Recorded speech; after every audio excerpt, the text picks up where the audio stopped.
warahmatullahi wabarakatuh. Baik, hari ini insyaallah kita akan mengkaji nama kitabnya, kitab besarnya namanya Kutubus Sittah. Tapi kalau dipecah jadi satu-satu itu menjadi judul masing-masing. Ada namanya Sahih Al-Bukhari, ada lagi namanya Sahih Muslim, ada lagi namanya Sahih Sunan Ibnu Majah. Kalau dia diawali kalimatnya judul Sunan, maka isinya itu pasti tentang fikih. Kalau judul kitabnya Sunan, itu pasti isinya tentang fikih. Maka hari ini insyaallah kita akan buka Sahih Al-Bukhari, syarahnya namanya Fathul Bari, karangan Ibnu Hajar Asqalani. Hadis yang pertama saya buka dalam kitab judulnya wudu. Bagaimana cara wudu dalam mazhab Syafi'i, yang hadis-hadisnya dihimpun oleh Al-Imam Al-Bukhari. Tapi ingat, Imam Bukhari ini hidup setelah Imam Syafi'i. Jadi jangan sampai diadu-adu nanti. Kalau tidak ada hadisnya, saya tidak mau mengamalkan. Kalau itu sudah terkutip dalam kitab Imam Syafi'i, maka itu sudah tidak perlu ditanya lagi hadis-hadisnya. Karena Imam Bukhari itu muncul setelah Imam Syafi'i. Hadis itu gunanya apa? Memperkuat penjelasan-penjelasan dari Imam Syafi'i. Baik, kita masuk dalam kitab Sahih Bukhari, nomor hadis 132. Apa kata beliau? Hadatsana Ishaq ibn Ibrahim Al-Hanzali qala akhbarana Abdul Razak qala akhbarana Ma'mar an Hammam ibn Mun annahu sami'a Abu Hurairah radhiyallahu anhu, semoga Allah meridai beliau, yaqulu, dan kita dapat keberkahannya, berkata beliau, qala Rasulullah sallallahu alaihi wasallam, berkata Nabi sallallahu alaihi wasallam, la tuqbalu. Dalam bahasa Arab kalau la itu artinya tidak akan. La tuqbalu. Kalau kita sering bilang makbul, diterima. Nah, tuqbal artinya tidak akan diterima. Catat baik-baik, kalimatnya tegas kata Nabi. La tuqbal, atau dalam bahasa Arab la tuqbalu. Salat tidak akan diterima, salat seseorang man ahdatsa, sedangkan dia dalam keadaan berhadas, hatta yatawadhu, sampai dia mengerjakan wudu. Jadi salat seseorang itu tidak sah, tidak diterima sampai orang itu menyempurnakan wudu. Di zaman Nabi ada orang 3 kali sholat berulang-ulang, kata Nabi sholatmu tidak diterima. Ulangi kata Nabi, dia wudu lagi, dia sholat lagi, kata Nabi ulangi sholatmu sampai 3 kali, Pak. Maka dia bertanya kepada Nabi, ya Rasulullah, kenapa sholat saya diulang-ulang tapi tidak diterima? Kata Nabi, bagian tumitmu tidak terkena air wudu. Bayangkan berapa lebarnya? Menurut kitab Fathul Bari, lebar yang tidak kena air wudu cuma selebar jempol, kuku jempol ini, dikit. Bayangkan, wudu yang bagian rukunnya tidak sempurna, la tuqbalu sholat, tidak diterima sholat seseorang sampai wudunya sempurna. Bisa kira-kira kita membayangkan Nabi setegas itu? Cuman selebar kuku jempol ini tidak kena. Bayangkan anak-anak kita sekarang kalau wudu itu sikunya tidak kena, sikunya tidak kena. Sampai dalam di pesantren itu, saya pribadi pun kalau ada santri wudu itu selalu diawasi, ditengok, karena ini penting. Percuma kita sholat 50 tahun kah, 40 tahun kah,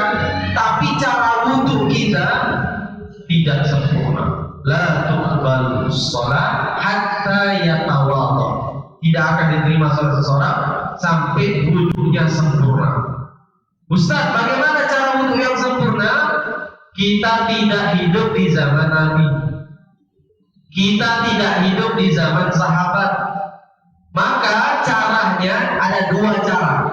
Yang pertama, buka kitab-kitab para ulama, atau yang kedua, kita lihat cara ulama-ulama berwudu.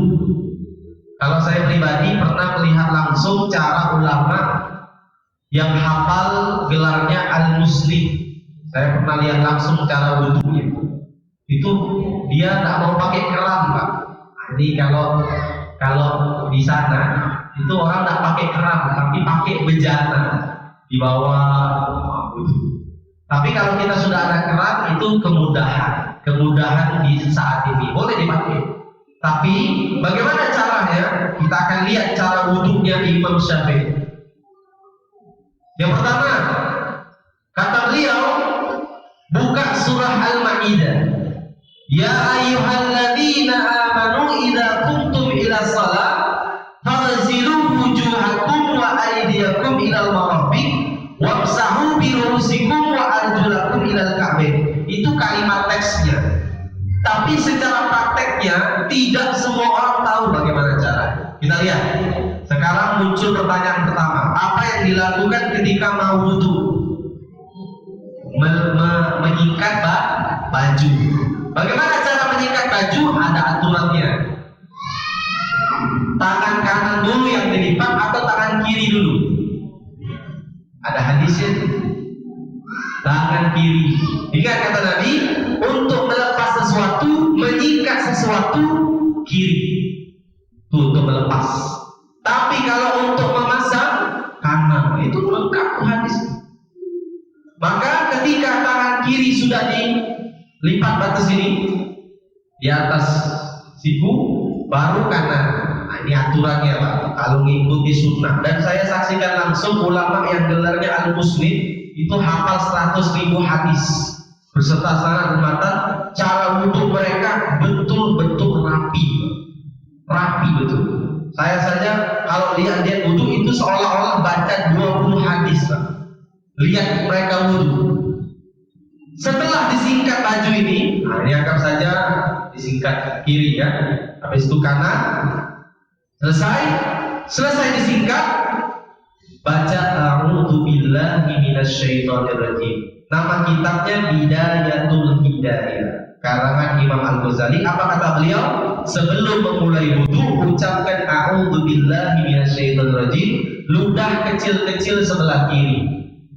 Kenapa Ustaz harus ludah kecil-kecil sebelah kiri? Ini di zaman Nabi ada sahabat habis wudu kentut terus. Maka kata Nabi, ucapkan a'udzubillahi minasyaitonir rajim, ludah kecil-kecil sebelah kiri. Kalau sudah 3 kali, sudah diludah, sudah mengucap a'udzubillah, ta'awuz, ludah 3 kali masih juga rasanya mau kentut, maka kata Nabi, selesaikan hajatnya. Artinya kita harus ke WC. Harus itu, Pak, prosesnya 2 itu. Ustaz, sudah mau komat. Kalau memang ada hajat di perut, tunaikan dulu di WC, baru laksanakan sholat. Kenapa? Karena orang yang sholat dalam keadaan punya hajat, pertama khusyuknya hilang, yang kedua ketenangan dalam sholatnya hilang, habislah. Jadi sholatnya nanti sia-sia saja. Tapi Ustaz, bagaimana supaya dapat berjamaahnya? Makanya kata Nabi, sebaik-baik sholat itu di awal waktiha, di awal waktu. Makna awal waktu bukan pas azan langsung ke masjid lah. Sahabat Nabi 10 menit sebelum azan mereka sudah bergegas menuju masjid. Strateginya seperti itu. Bahkan Abdullah bin Mas'ud pernah ditanya, wahai Abdullah bin Mas'ud, siapa yang sering terlambat sholat? Kata Abdullah bin Mas'ud, di antara sahabat Nabi yang disaksikan masuk surga tanpa hisab, mereka tidak pernah terlambat sholat berjamaah. Siapa yang sering terlambat? Kata Abdullah bin Mas'ud, yang sering terlambat adalah orang-orang munafik. Kecuali kalau kita sekarang ini banyak uzur atau macet, itu uzur. halangan memang syar'i, atau dalam keadaan badannya kena najis, atau lagi kena sakit perut, atau hujan, itu uzur syar'i yang dimaklumi. Tapi kalau kita sehat, 10 menit sebelum azan itu sudah harus bangkit. Karena di Palembang itu berapa kali banyak jenazah yang dibawa tapi berat na'udzubillah. Kata Ustaz Taufik Hasnuri, itu penyebabnya ketika azan orang itu baring padahal tidak tidur. Ketika azan baring, kata Ustaz Taufik Hasnuri. Memang dibuktikan. Saya berapa kali nengok jenazah diangkat berat, padahal sudah sakit berbulan-bulan, lah kurus badannya Pak. Tapi ketika diangkat berat, itu akibat pertama tidak menjawab azan, tidak bangkit ketika azan, kemudian dia berbaring ketika azan. Minimal kalau azan itu, kalau ada kegiatan di stop dulu. Tukang-tukang di pesantren itu kan saya bilang kalau azan stop, apa? Tidak rugi dah, stop lah, hormati azan. Kalau kita belum mampu melaksanakan sholat karena kotor, minimal kita jawab azan. Menjawab azan itu pahalanya besar Pak. Apalagi setelah jawab azan kita baca doa Allahumma rabba hadhihi da'wati tamma wassalatil qiyamah sampai akhir. Di akhir kita tambah Rabbi firli wali walidiyya, Rabbi firli wali walidiyya. Sebanyak kata Habib Salim As-Sadri 7. Kalau tidak bisa 7, 3 saja. Baca doanya apa Ustaz? Rabbi firli wali walidiyya. Dia Pak, bukan pakai dina. Kalau Rabbi firli wali walidayya, ya Allah ampuni dosa orang tuaku. Daya. Rabbi firli wali walidina, ampuni dosa orang tua kami. Jamak. Rabbi firli wali walidiyya, ya Allah ampuni datuk-datuk saya sampai ke atas. Orang tuanya, neneknya, sampai neneknya ke atas itu sampai ke Nabi Adam, itu Rabbi firli wali walidiyya.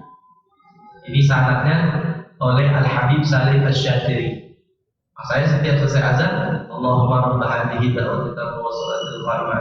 Tapi sekarang santri-santri di pesantren itu terbiasa dia mendoakan orang tuanya setiap selesai azan. Fadilahnya apa? Kata Nabi, antara selesai azan dan iqamah, doanya tidak akan ditolak. Nah, bagus itu untuk orang tua. Bahkan dalam riwayat pernah saya terbaca, orang tuanya diazab dalam kubur Pak, diazab. Ketika anaknya mengangkat tangan Rabbi firli wali walidiyya, maka malaikat mungkar nakir stop Pak, tidak mau mukul. Kata orang tua tadi, kenapa engkau tidak pukul saya? Kata mungkar nakir, bagaimana aku bisa memukulmu sedangkan anakmu yang di dunia sedang mengucapkan Rabbi firli wali walidiyya. Perlu itu punya anak soleh itu perlu dia. Maka kata Nabi, kalau sudah mati terputus semua kecuali 3. Di antaranya doa dari anak yang soleh. Makanya biasakan anak-anak kita setiap selesai azan Rabbi firli wali walidiyya. Barang siapa yang baca Rabb Allahumma rabba hadhihi da'wati tamma wassalatil qa'imah ati sayyidina Muhammadin wasilata wal fadilah wasyarafa wad darajatal 'aliyata rafi'ah wa ba'athhum maqaman mahmudan alladhi wa'ada innaka la tukhliful mi'ad ya arhamar rahimin Rabbi firli wali walidiyya. Dia baca doa seperti itu, dia bisa masuk surga dari 7 pintu mana saja. Dan kata Nabi, dia berhak mendapatkan syafaat dari. Ini hadisnya sudah 3 saya baca. Jadi penting betul memuliakan azan itu. Kita tidak perlulah amalan-amalan yang ekstrim. Zaman dulu ada sahabat Nabi sampai puasa tiap hari Pak, tidak putus-putus. Kata Nabi, jangan, kamu butuh makan. Akhirnya ada puasa dalam daun, sehari makan, sehari tanpa. Nabi larang ibadah berlebihan itu, Nabi larang. Tapi Nabi anjurkan ibadah yang santai, sederhana, tapi bisa dikerjakan terus-menerus. Sampai sekarang saya perhatikan santri itu tanpa disuruh lagi, mereka sudah mengangkat tangan Allah Di ujungnya saya dengar Rabbi firli wali walidiyya. Itu sudah mantap, Pak. Sudah cukup untuk kita di dalam kubur. Berhenti itu mungkar nakir memukul. Bahkan dalam riwayat azabnya diangkat oleh Allah. Berkat doa anaknya, Rabbi firli wali wali. Ya. Kita lanjutkan lagi. Qala rajulun min Hadramaut. Maka datanglah seorang laki-laki dari Yaman Hadramaut. Dia bertanya kepada Abu Hurairah, "Mal hadatsul ya Abu Hurairah?" Apa itu hadas? Hadisnya belum selesai, Pak. Apa itu hadas? Ayo, ada yang tahu hadas itu apa? Kata Abu Hurairah, qala fusaun. Fusaun. Tahu arti fusaun? Fusaun itu artinya kentut yang tak bersuara. Jika ada orang kentutnya tak bersuara namanya busa. Fusaun. Kalau kentut yang bersuara, duratun. Beda, Pak, bahasa Arab. Kentut suara tak bersuara bedanya. Bahasa Arab, sakit kayanya bahasa Arab itu dengan istilah-istilah. Jadi kentut yang bersuara namanya fusaun, kalau kentut tak bersuara namanya duratun. Jadi orang yang kentutnya bersuara atau tidak bersuara belum mengerjakan sholat, maka sudah hadas, wudhunya diulang. Berbeda dengan orang yang sedang sholat. Jadi tadi kalimatnya la tuqbalu, sebelum mengerjakan sholat ya. Kalau orang sudah sholat, tiba-tiba ada rasa kentut, kata Nabi pastikan dua hal. Pastikan suaranya, pastikan baunya. Kalau tidak ada suara, tidak ada bau, cuma rasa was-was saja, sholatnya teruskan. Ini beda hadisnya, jangan dicampur aduk, nanti dipukul rata. Makanya baca hadis itu baca sarah, minimal Fathul Bari atau beliau segini ya. Itu sarahnya lengkap, Pak. Kalau kita baca Sahih Bukhari-nya langsung, pertama bahasa Imam Bukhari itu bahasa umum, Pak. Bahasa Arab campur, Persia dan lain sebagainya. Tapi kalau Fathul Bari itu sudah disarahkan dengan bahasa Arab murni. Jadi orang bacanya sudah enak. Nah, inilah kelebihan ulama-ulama kita yang sudah pandai ilmu nahwu dan sorof. Kemudian selesai daripada menggulung, mengucap a'udzubillah, barulah dia membasuh kedua telapak tangannya dengan mengucapkan Bismillahirrahmanirrahim 3 kali. 1, sela-sela ini 2, 3, sebelah ini juga. Ini bukan ngajari, cuma ngulangi baik. Itu adalah tua kadang lupa kan. Iya, lalali bahasa Palembang lalu lupa. Habis tangan nih, mana mulut? Kalau Bapak mau tanya doa-doanya, kitabnya namanya Bidayatul Hidayah. Itu lengkap ditulis oleh Imam Al-Ghazali, doa mulai membasuh mulut, basuh hidung, basuh. Tapi kita udah hafal, Ustaz, doa mulut sampai itu tidak hafal-hafal. Kenapa nak hafalnya? Nah, maka kata ulama itu bagian dari penyempurna saja, tidak wajib. Basuh mulut 3 kali kumur-kumur. Sunnahnya, wajibnya basuh itu 1 kali wajib, 2 kali sunnah, 3 kali sunnah. Hadisnya dalam Sahih Bukhari semua. Jadi Bapak boleh berwudu cukup basuh sekali, boleh. Cukup basuh 2 kali, boleh. Basuh 3 kali, itulah kata Nabi wudu yang paling sempurna. Wudunya para Nabi mengulangi basuhan sebanyak 3 kali. Pahala wudu yang dibasuh 3 kali, pahalanya setara dengan pahala wudu para Nabi. Ini bedanya. Tapi kalau air lagi susah kayak kemarau, kali jadi. Gunanya fikih itu untuk meringankan beban yang berat. Ya. Baik, kita lanjutkan lagi. Dalam kitab Sahih Al-Bukhari nomor hadis 133. Hadatsana Yahya ibn Bukayr. Qala hadatsana Laitsu al-Khalidi an Sa'id ibn Abi Hilal an Nu'aym Mujmiri qala raqitu ma'a Abi Hurairah radhiyallahu anhu zahril masjidi fatawadda'a faqala inni sami'tu Nabi sallallahu alaihi wasallam yaqulu inna ummati yud'auna yaumal qiyamah. Dari Yahya bin Bukair, dari Lais, Khalid, Sa'id, Abu Khilal, kemudian Nu'aim al-Mujmir, beliau berkata, Abu Hurairah radhiyallahu anhu, semoga Allah meridhoinya, kita dapat keberkahannya.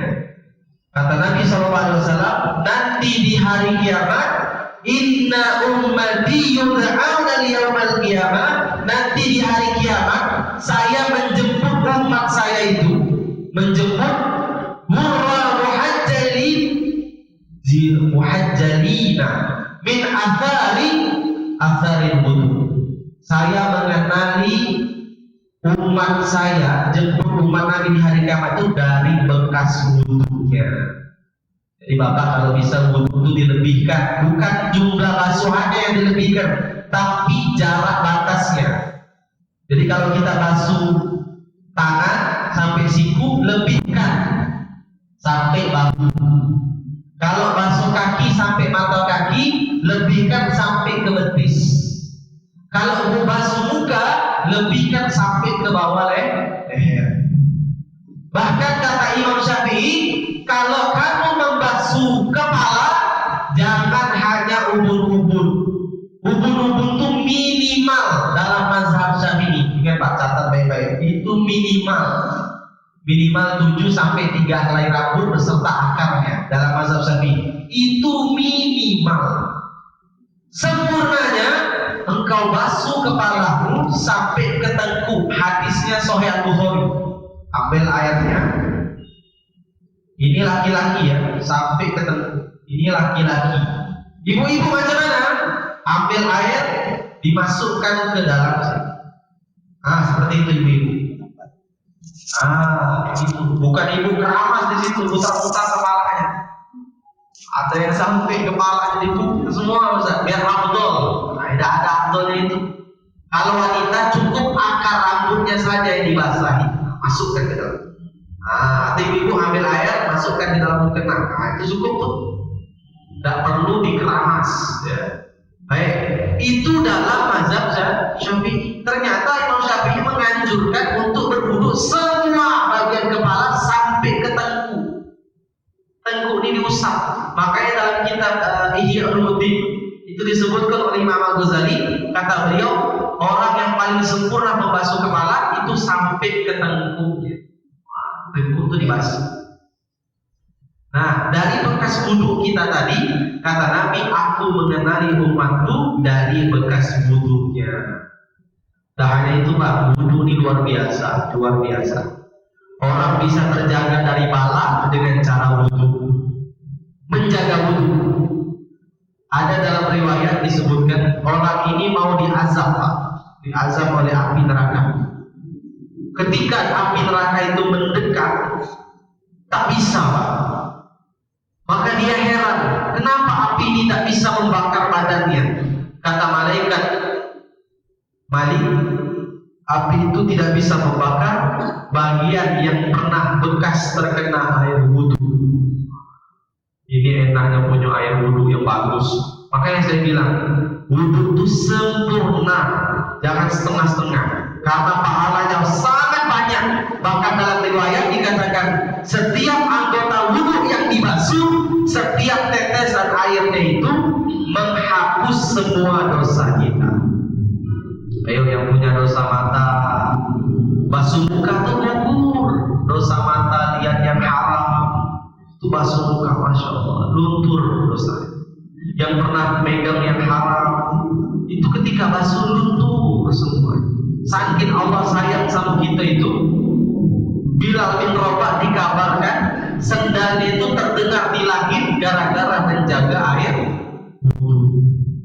Bahkan dalam riwayat Imam Syafi'i berwudu memakai wudu salat Isya sampai subuh. Tapi ingat ini, Imam Syafi'i itu kegiatannya tadris, belajar, bukan makan. Lihat sejarahnya itu, Imam Syafi'i wudunya dari Isya sampai subuh masih terjaga, tapi kegiatan Imam Syafi'i belajar. Tapi kalau kita habis subuh, habis Isya ada yang nyusu, apa lagi? Macam-macam, kopi susu lagi, campur. Yang macam ini nak menjaga wudu sampai subuh. Ada hadis lain. Apa kata Nabi? Kalau kamu sudah makan makanan yang manis, kalau kamu sudah merasakannya dengan makananmu, atau ada makanan yang dibakar, atau kamu dalam keadaan berkeringat, perbaharui wudumu, itu termasuk sunnah. Ini saya tegur beberapa ustadz yang ngajar di pesantren, saking gara-gara belajar tadi dia lihat Imam Syafi'i jaga wudu dari isya sampai subuh. Itu saya tegur. Tidak baca hadis satunya, saya bilang Nabi itu menyuruh kita memperbaharui wudu kalau kegiatan kita berat, misalnya makan, minum, kemudian berbaring, kemudian nongkrong sampai berkeringat dan lain sebagainya. Dianjurkan oleh Nabi memperbaharui wudu. Nah, kalau kita majelis taklim ini bisa perlu tidak memperbaharui wudu? Nah, karena dia termasuk kalimat tadris, belajar. Habis ini azan, habis itu sholat isya, tak apa-apa, tidak usah wudu lagi. Tapi kalau tergantung pekerjaannya apa, ya silakan kotak amal untuk pesantren di Kebun 9 ya, isi semua pengurus. Kita lanjutkan, terakhir dibaca hadis baru 2 ya, tapi ilmunya sudah kemana-mana. Ini namanya brutu. Brutu ilmu itu belajar 1 dapatnya 6, dapatnya 10. Baik, kita lanjutkan. Kemudian kata Nabi, orang yang menjaga wudunya setiap saat, perhatikan, ghurran muhajjalina min atharil wudu, faman istata'a minkum an yutila ghurratahu falyaf'al. Maka wajahnya akan bersinar ketika di hari kiamat, bercahaya. Bayangkan Pak, di hari kiamat itu gelap ya, suram. Tapi wajah kita di antara wajah-wajah gelap itu bersinar. Bekas mana? Bekas air wudu. Maka saya itu sangat menikmati air wudu, menikmati betul Pak. Bagaimana segarnya dibersihkan dosa oleh Allah, dilunturkan dosa yang buruk, kemudian disucikan zahir dan batin, dibuat cahaya di hari kiamat, diberi syafaat setiap baca selesai. Barang siapa yang baca doa setelah wudu, asyhadu an la ilaha illallah wahdahu la syarika lahu wa asyhadu anna Muhammadan abduhu wa rasuluh, Allahumma ja'alni minat tawwabin wa ja'alni minal mutatahhirin wa ja'alni min ibadikas shalihin. Siapa yang baca doa itu setiap selesai wudu, dia bisa masuk surga dari pintu mana saja. Jadi Ustaz, dalam Islam ada pintu kemana saja? Ada. Pintu orang-orang yang menjaga wudu. Bapak-bapak yang jualan, yang jaga parkir, yang suka nongkrong di warung kopi, jaga wudu. Tapi pernah saya ngajar di majelis taklim ibu-ibu, ini bertengkar sama suaminya. Saya suruh jaga wudu, sebelum tidur dia wudu. Ketika dia wudu, suaminya mau meluk. Jangan dekat-dekat. Saya wudu, kata Ustaz jaga wudu. Kalau dekat-dekat dibeluk batal. Ini orang tak paham fikih. Kalau kita nak tidur, pakailah wudu mazhab Maliki. Mazhab Maliki bersentuhan tak batal, suami istri. Tapi mazhab Maliki khusus bagian tertentu boleh pindah mazhab. Selama 4 mazhab yang kita pakai, Ahlus Sunnah wal Jamaah, Imam Hanafi, Maliki, Syafi'i, Hanbali boleh. Maka ibu-ibu yang mau jaga wudu sebelum tidur, wudunya pakai mazhab Maliki. Bagaimana niatnya Ustaz? Pakai bahasa Indonesia jadi. Ya Allah, saya wudu pakai mazhab Maliki untuk tidur. Lillahi ta'ala. Cukup. Sederhana itu. Tidak ada khusus, aturan-aturan khusus tidak ada. Tapi kalau untuk sholat, tidak boleh campur. Karena cukup mazhab Syafi'i saja. Tapi kalau untuk tidur, umroh, haji, boleh pindah mazhab ya. Boleh pindah mazhab. Baik, kemudian akhir. Selain mukanya berseri-seri, kemudian bagi bekas-bekas wudhunya bercahaya, kata Nabi SAW, dari bekas wudhu itulah Allah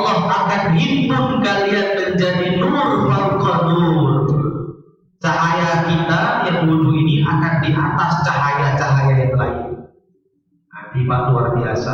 Saya yakin orang yang bisa jaga wudhu bisa jaga dosa. Wudhu saja dia jaga. Mau sentuhan, oh tak bisa, dia lagi wudhu. Masya Allah, bagus. Murid saya dulu waktu saya ngajar di SMK dulu, sudah ada yang bisa lima, satu pun tidak ada. Ya, karena wudhu, terbiasa wudhu. Bagaimana? Kita yang terbiasa wudhu susah, tidak bisa disentuh sembarangan. Ada pegawai Alfamart ini sosok, taruh di situ. Wudhu tidak apa. Yang seperti ini simple, tapi pahalanya sampai hari kiamat. Rata-rata orang yang menjaga wudhu penuh dengan rahmat dan ampunan Allah Subhanahu wa Ta'ala. Masih ada 10 menit untuk kita tanya jawab. Terakhir kita simpulkan, setelah basuh mulut, basuh hidung, basuh muka. Nah, ketika niat ini basuh muka, niat ini basuh ketika basuh muka, bukan basuh tangan, basuh muka. Awaitu wudu ali rabbil hadasil asghar. Itu kemudian habis basuh muka, basuh tangan sampai siku. Kalau bisa lebihkan sampai bahu, lebihkan. Kemudian 3 kali lagi sebelah kiri. Habis itu, nah bagian kepala kata Imam Syafi'i basuhlah semuanya. Seperti ini. Ambil. Habis basuh kepala, ya basuh telinga. Boleh telinga pak. Tangan kanan dulu, jangan serentak. Boleh serentak, tapi yang paling afdal dalam mazhab Syafi'i kanan dulu. Nah, kanan, habis itu ke kiri. Kalau bapak-bapak punya siwak, sebelum mulai wudhu pakai siwak dulu boleh. Tapi kalau tidak ada siwak, tidak apa-apa. Kemudian telinga, habis telinga leher, tutup lehernya. Habis leher baru kaki sampai mata kaki. Kalau bisa lebihkan sampai ke betis. Dosa sampai lutut, batas betis saja. Habis batas betis, ngadap kiblat. Dari kiblat, baru ucap asyhadu an la ilaha illallah wahdahu la syarika lah wa asyhadu anna Muhammadan abduhu wa rasuluh. Allahumma ja'alni minat tawabin, terus sampai akhir. Habis itu usapkan, tidak usah dielap. Makruh hukumnya mengelap air bekas wudhu. Makruh. Tidak usah dilap. Biarinlah tetes-tetes. Tetesan terakhir itu menggugur dosa juga. Setiap banyak tetesan makin bagus. Biarin saja. Yang punya jenggot macam mana? Di ratakan. Yang tidak punya, apa boleh buat. Tidak usah dipaksa. Habis itu, kalau bisa jangan ngobrol. Habis wudhu jangan ngobrol, langsung masuk ke masjid at-tahiyatul masjid. Itu yang paling bagus. Tapi kalau sudah ngobrol, afdalnya berkurang. Habis at-tahiyatul masjid, zikirlah sedikit-sedikit. Terserah ucapkan apa, alhamdulillah boleh, Allahu Akbar boleh, takbir boleh, atau baca Quran boleh. Tapi saya pesan, bagi yang baca Quran, la yamassuhu illa mutahharun. Wallahu a'lam bishawab. Mudah-mudahan apa yang dapat saya sampaikan bermanfaat, bisa diambil manfaatnya. Kalau lebih kurang saya mohon maaf. Wassalamualaikum warahmatullahi wabarakatuh. Allahumma salli wa sallim ala sayyidina Muhammadin khataman nabiyyin wa ala alihi wa sahbihi ajma'in. Hamdan syakirin, hamdan ma'amin, hamdan jazina mahwika mazidah. Ya Allah, anta sami'u du'a, ya Allah, ya Rabbul Alamin. Wafatkan kami semua dalam keadaan husnul khatimah, di tempat yang husnul khatimah, dalam keadaan Engkau rahmati, Engkau ampuni, Engkau angkat derajat kami di dunia wal akhirah. Jadikan akhir-akhir hidup kami ya Allah, kami dibukakan pintu taubat. Di akhir kalimat kami meninggal dunia dalam keadaan mengucap la ilaha illallah Muhammadur Rasulullah sallallahu alaihi wasallam. Dan ya Allah ya Rabbal Alamin, jadikan anak-anak kami, keturunan kami yang belum mendapatkan hidayah, dibukakan pintu hidayahnya, dirajinkan sholatnya, dimudahkan dalam baca Qur'annya, dimudahkan dalam menghafal Qur'annya, dimudahkan dalam mentolabul ilminya ya Allah ya Rabbal Alamin. Jauhkan dari segala bala, jauhkan dari segala musibah, jauhkan dari segala wabah, jauhkan kami dari harta yang haram, jauhkan kami dari perbuatan yang haram, jaga kami zahir dan batin kami ya Allah ya Rahman Rahim. Dan di ujung doa kami ya Allah untuk orang tua kami yang masih hidup, panjangkan umurnya dalam keadaan sehat, taat